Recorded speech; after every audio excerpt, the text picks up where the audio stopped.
Hello साथीहरू है, आज चाहिँ म चाहिँ लोकल कुखुरा खाने हो हैन। आज चाहिँ काकीले ल्याइदिएको कुखुरा खाने हो। कुखुरा चाहिँ मम्मीले पक्रिरहेको छ हेर्नु ल।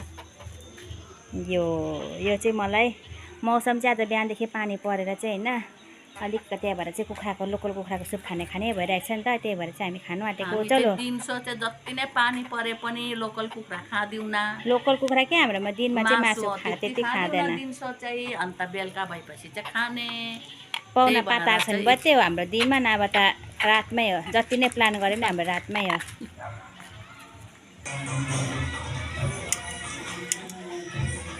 काट्ने मान्छे चाहिँ यहाँ छ यहाँ मजाले हेर्नु। यहाँ हो पुरा मर्डरर हो नि। मर्डरर मामा यता हेर्नु न हौ।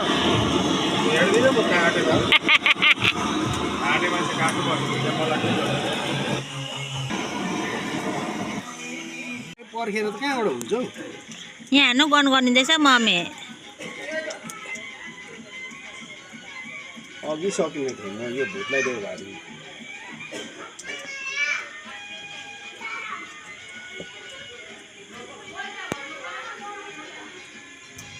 मामाकोतिर छैन बेच्ने? मेरोमा थियो त 2 किलोको थियो। यो मलाई काट्नु पनि पाप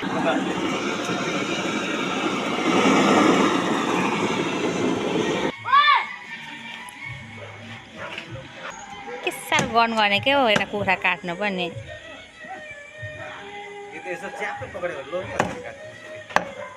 एउटा प्लास्टिकको बदली 2टा प्लास्टिक 3टा प्लास्टिक 4टा प्लास्टिक ल्याइदिन्छ म।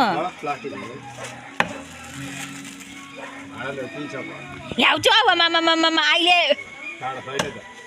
उयो बोलमै लगेर जान्छु नि के। हे रातभरि बोल यहीँ त हुन्छ नि।